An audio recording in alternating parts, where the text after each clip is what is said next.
Oh,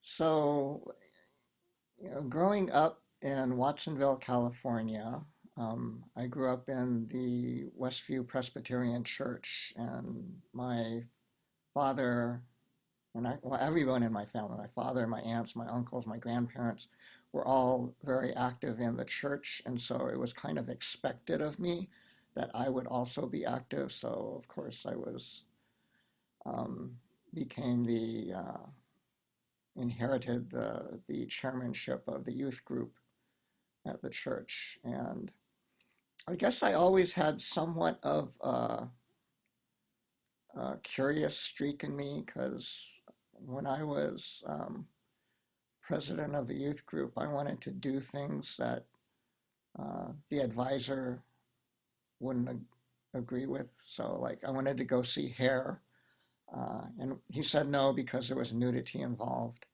And then I wanted to go explore religion.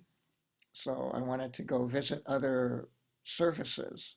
So the advisor thought that was a great idea. We could go to the White Presbyterian Church, we could go to the Lutheran Church, we could go to the Methodist Church. And I said, well, that's fine, but I wanted to go to like there was a Black Pentecostal church in Monterey that I wanted to go to. There was a Jewish synagogue. I didn't know anything about Muslims back then. If I did, I would have suggested that as well. Um, and that, some of the Spanish language Catholic masses, because there's a huge Mexican population in our town. And he nixed that idea. So, anyway, moving on, I went, I started college in the early 70s. Um, So that was a time period. San Francisco Taiko Dojo had just started a few years before. San Jose Taiko started, I think, the year after I started college at Stanford. And so that was just getting going. The whole third world strikes period had just preceded when I was in high school. That was going on. One of my cousins was active at San Francisco State. My sister was a year or two older, had gone off to college and started sending me copies of Ghidra, movement newspaper, which I started reading. Uh, that's when we first started actually learning stuff about the camps. It had always been there in the background. Yeah, I haven't seen him since camp, or didn't Aunt Chick get married in camp? So we knew it existed, but like until I got to college, really, or started reading Ghidra in high school, uh, we didn't really know anything about what the camps were like, where they were located, anything like that. So that sparked an interest. So at Stanford, my senior year, I lived in the Asian American theme house. And one of our projects as the theme house was to start an Asian American history class because none existed at Stanford at that point.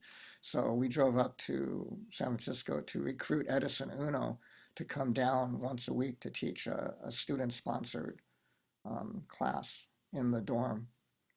Um, and then we also protested. One of the neighboring dorms was doing a musical, Bye Bye Birdie, where there was this kind of a stereotypical um, scene where people were in like coolie type hats and hands together bowing and stuff. And so we complained about that and created quite a rift between the two dorms for a while. But yeah, so that was kind of an introduction to things. Then I graduated, I moved to the East Coast for a couple of years. And I did a lot of reading of more political things, but I wasn't active in anything. And then I came back to the West Coast after about 2 years to UC Berkeley and immediately got involved in the Asian Student Union there, which got me involved in things like the redevelopment of J-Town. And so we would go out and, you know, do human chains around buildings that were, where evictions were happening, or removing Issei at that point from some of the old buildings. We did labor support, so strikes, so we'd go out on strike lines. Um, Jimmy Carter had reinstituted the draft registration, so there was this um, ethnic, multi-national coalition on campus, and I was designated to be the Asian student rep on that. So we did a lot of rallies and demonstrations out in Sproul Plaza. And that's also when I first went to Tule Lake on my first Tule Lake pilgrimage in 1979.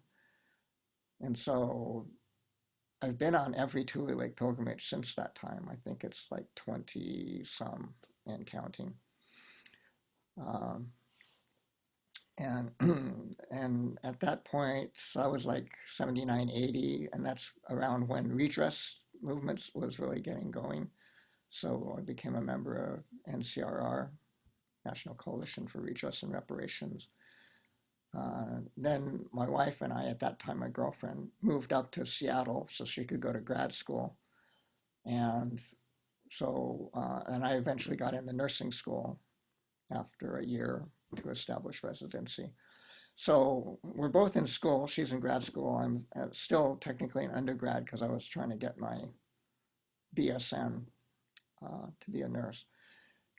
And so while we were there, we participated in the war in Central America was going on. So we were participating in things around El Salvador and Nicaragua.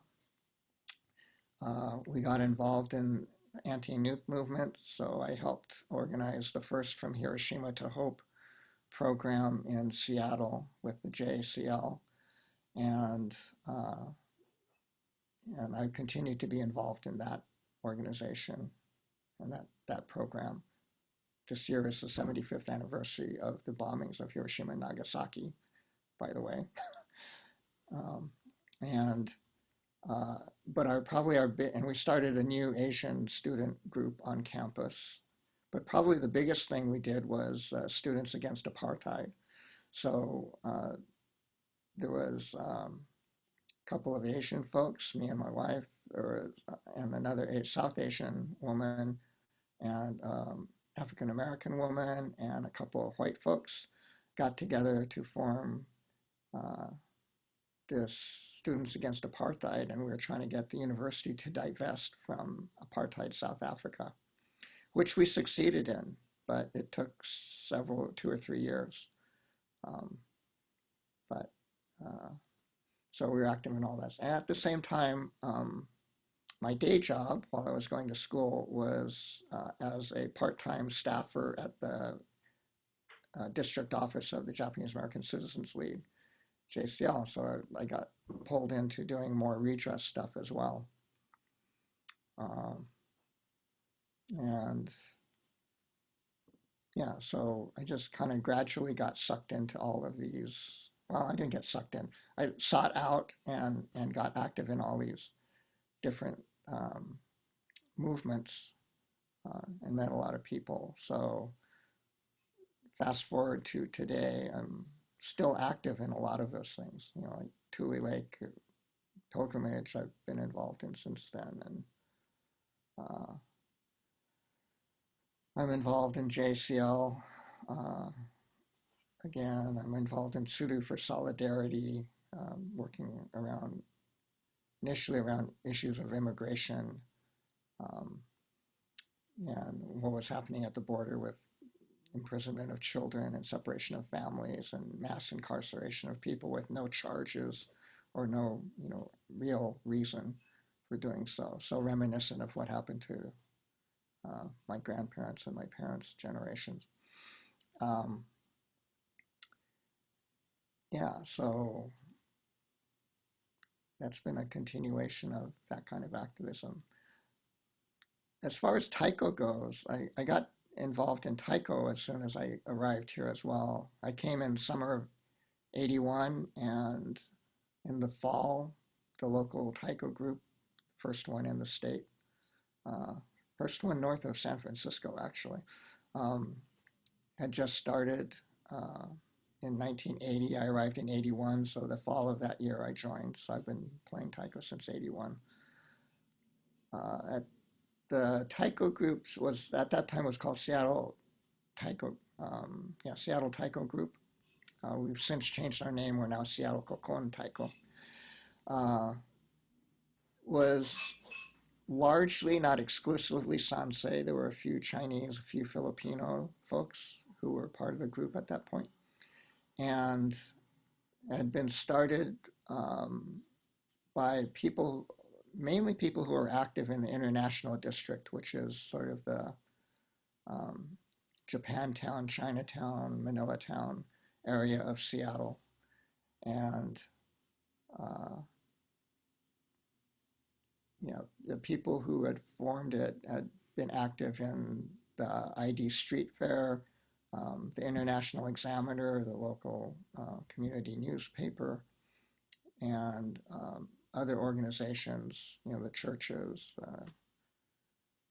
and also active in redress things. So,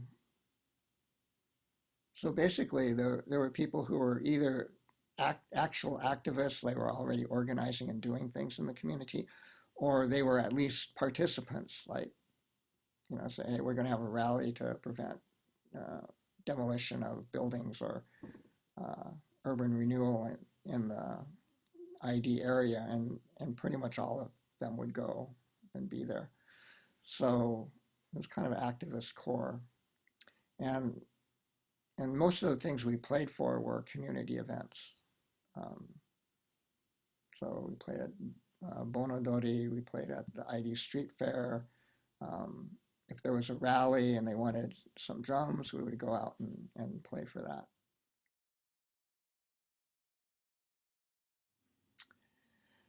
Well,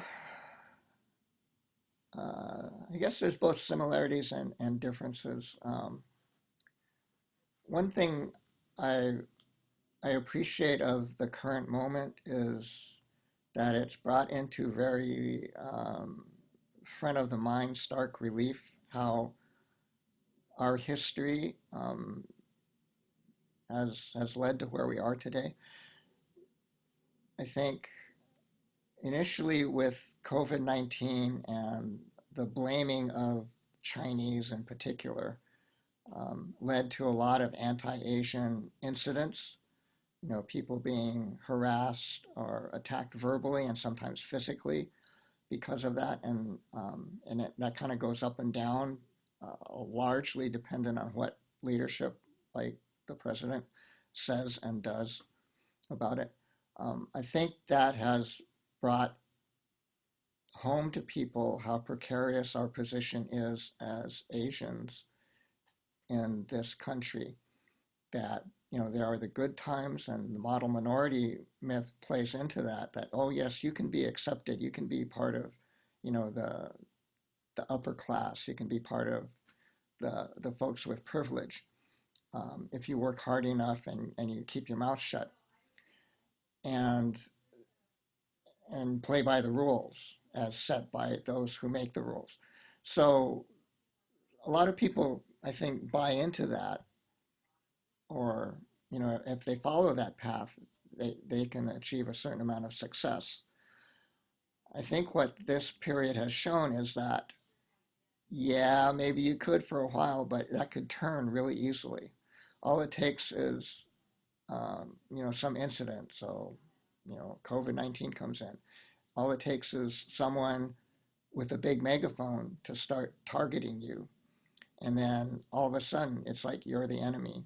And it also has opened a lot of eyes, I think, because people are saying, well, you know, uh, we're better educated, or we have more wealth, or we're Japanese American, we're not Chinese American, or we're not Muslim, and feel like that's going to protect you. And this has shown that it won't, because racists don't care really whether you're from East Asia or South Asia, or uh, whether it's just like in a racialized society where color, ethnicity, religion are turning points that will target you. Um, and they're not particular about that. They just, racists don't see the little distinctions that sometimes we try to make. So, so I think that's been an eye-opening thing for a lot of people that, yeah, hard work and uh, visible success isn't going to protect you when uh, the gaze turns your way. The racist gaze turns your way. And what we're finding out is that, or people should have known before, but at least they're starting to realize it now, is that that's how blacks have lived since they arrived in this country. That they've always had a target on their back. They've always had the racist gaze turned towards them. And they've always known that it didn't matter if you were wearing a suit or you were or wearing cutoffs. It didn't matter if you were driving a BMW or a beat up VW. It's like if you're black and you're driving down the street, if you're black and walking down the street, you're a target. And I think people are seeing that, yeah, the same thing could happen if you're Japanese American or Chinese American or Vietnamese American or Muslim. Uh, when the racist gaze comes your way, it doesn't matter how you're dressed, what you're driving, where you live, what your job is. You know, they're not going to ask to see, say that, oh, you're a doctor. That means I don't have to, beat you up. Um, or so I think that's both um,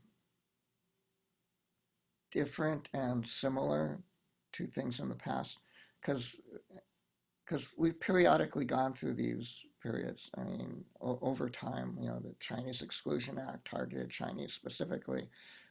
Incarceration targeted Japanese specifically. Where I grew up in Watsonville, there were actually riots against Filipino Americans um, back in the 30s. Uh, so, these things crop up periodically. When Vincent Chin was killed in the early 80s, they were targeting Japanese because the Toyota and the Japanese car manufacturers were taking over the industry, and auto workers were blaming Japanese, and so they found a Chinese American guy to kill. Um, so, but it ebbs and flows, and so we tend to forget and then think, oh well, or new waves of immigrants come in who haven't experienced it that way in the past, and they see the U.S. as a land of opportunity, or where it is a place where if you work hard and play by the rules, then you can get ahead. And I think they're starting to find with a little bit of shock that that worked for a while and now it isn't. Um, and the the trick is to I think we really need to bring that to consciousness. So I think what we're doing in the reimagining thing is helping to do that, to bring that to a more conscious level, to draw the lines between the past and the present so that we understand how the system works and how liberation cannot be a partial thing. It's, we can't say that we can grab our piece of liberation and leave other people in bondage. And uh,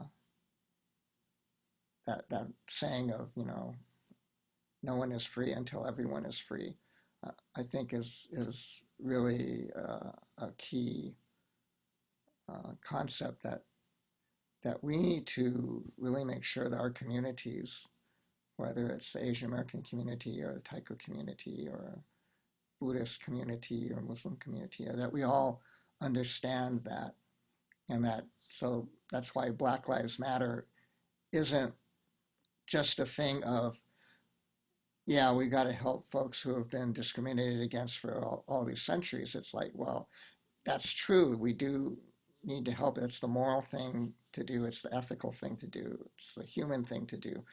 But it's also in our own interest, because if they're not free, if they're not treated equally, then that's because racism still has a hold.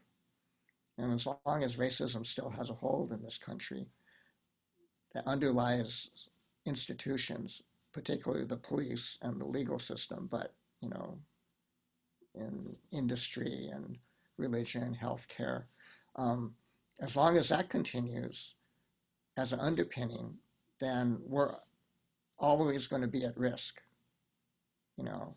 Um, so it's not just doing the right thing, it's doing the thing that's going to make us all free.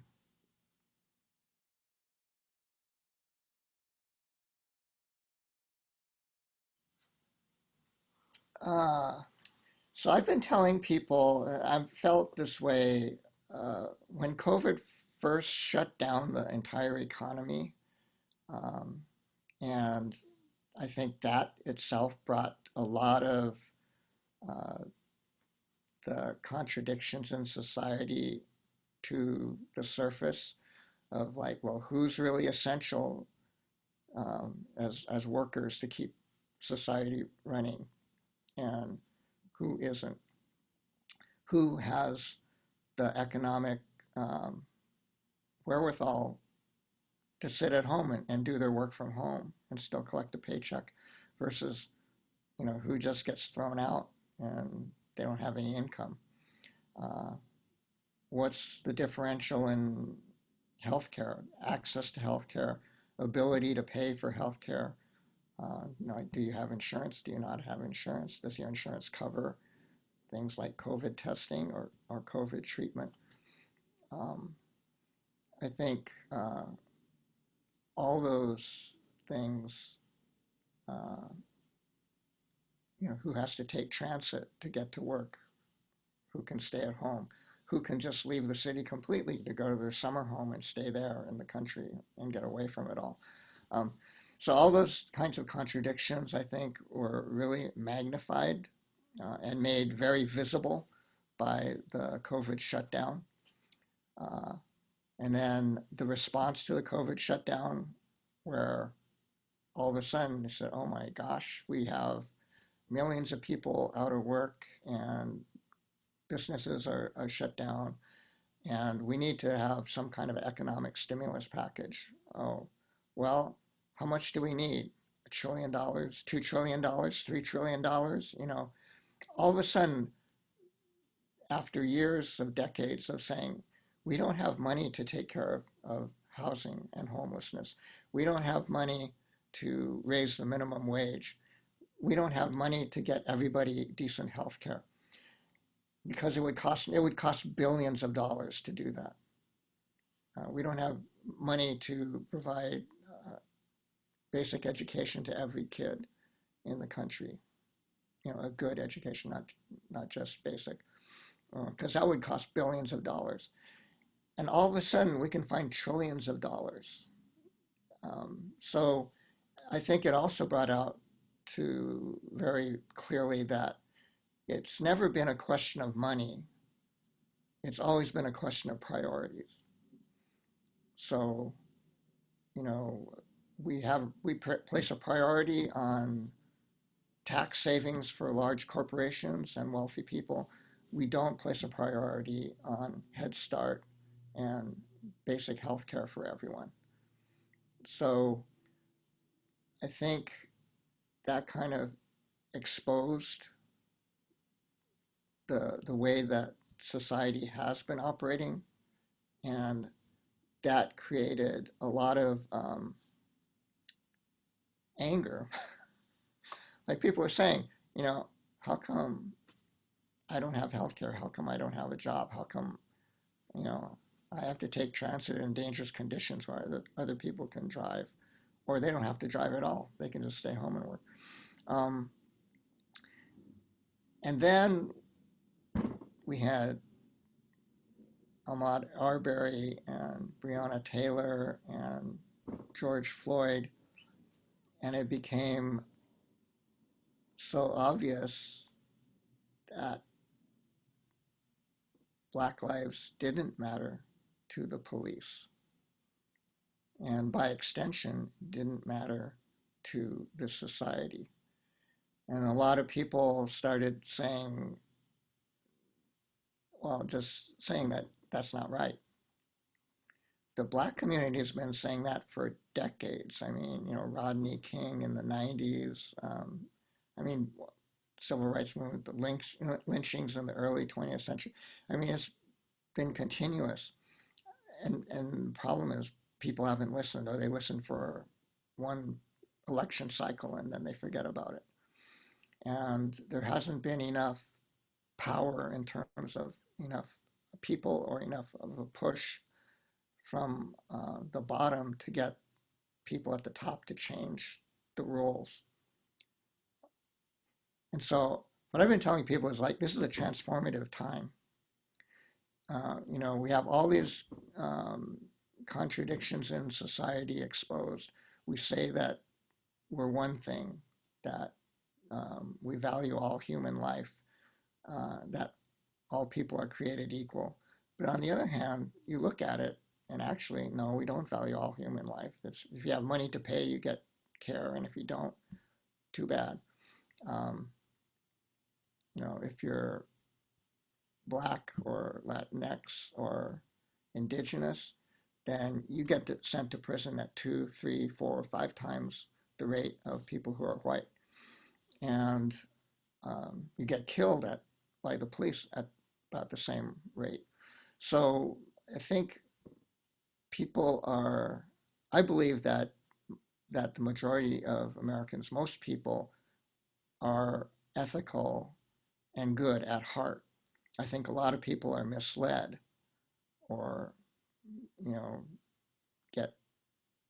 get duped by leaders who are unscrupulous and themselves have bad morals. But I think most people um, have a good heart at base, and when it's some of them don't have their eyes open, however. So I think this whole triple whammy, COVID-19 disease, economic depression, and then Black Lives Matter uprisings have forced a lot of people to take a look at what's actually going on in this country and make decisions. And I think the Black Lives Matter uprisings across the country have really forced people to take a side because it's so widespread and there's so many people out in the streets, and it's affecting so many communities that it's very, very hard for someone to just say, hey, it's impossible for them to say that I don't see it because it's there on video. It's impossible to say that it doesn't affect me because clearly it does. And it's impossible to say that I'm neutral. You need to, at this point, you have to, either you're for it or you're against it. But and if you say you're neutral, that means you're against equality. I mean, that's like the Elie Wiesel saying that you have to speak up. Silence never helps the oppressed. It always helps the oppressor. Neutrality, you can't be neutral because neutrality never helps the oppressed. It always helps the oppressor. So, and that's one of the things actually, that's one of the quotes I put in my syllabus for the Reimagining the World Taiko conference. I also put in the quote from Martin Luther King Jr. that uh, we will not, something along the lines of, we will not remember, it's not the words of our enemies that we will remember, it's the silence of our friends. And I think that's one of the things that we're striving for in the Taiko reimagining the world, the Taiko sessions, is to um, put that into practice, that we are the people who will not be silent, that we are friends and we will not be silent. And for a lot of us, it's we will not be silent anymore. Uh, and unfortunate as that is, that we were silent, so many of us, for far too long, that this is a transformative time. This is a time when we can turn the country around, where we can actually do something to eliminate, or at least, if not eradicate, at least root out a lot of the systemic racism that the country has been built on. And, and for that, I feel pretty hopeful that we're going to be able to do change. And actually, what I've been telling people is, because, like with defund the police or some of the, when I first heard it, I thought that, oh, wow, that's a pretty radical slogan. And I'm not sure how that would work, but like, I've been won over to it. Because at this point, I think the big worry I have is not that we're going to move too fast or move too far or ask for too much. I think the big danger is that we will not ask for enough, that we will not go far enough. Because at this point, you look at the Republican proposal for police reform, and now they're saying we should eliminate chokeholds. We should ban chemical weapons like tear gas. We should have mandatory de-escalation training for police. We should have mandatory inclusiveness um, and recruitment goals. And those are all things that more conservative elements have been fighting. I mean, those have been suggested for decades as well. And those and the police unions have been fighting against every single one of those. Now, the more conservative elements are putting that forward as their plan. And because it won't change the basic underlying reality of policing. So I think we have to be careful, like I was telling someone, yeah, if I saw someone propose that 4 months ago, I would have said, oh yeah, that's great. Let's adopt it right away. But now I think like, no, that's not nearly enough. And we're at a time when we can achieve so much more if we're willing to be able to envision it. Because a lot of people have kind of, we've had the status quo for so long that all we can think of is how we can improve the status quo. And we're in a transformative, meaning a revolutionary time, meaning that we want to change the way the system operates. We don't want to improve the system so that it hurts us a little bit less each day, or it hurts fewer people each day. But we're going to accept that some people are going to be hurt. We're going to accept that we're going to be hurt, but maybe a little bit less. We want to change it so that nobody gets hurt, that everybody is supported, that we have a gentler and more humane society. And that's what we're shooting for, not that we can make the current system less inhumane. We want to create a system that is humane. And I think that's a really big difference. And that's what we need to be able to envision that before we can achieve it.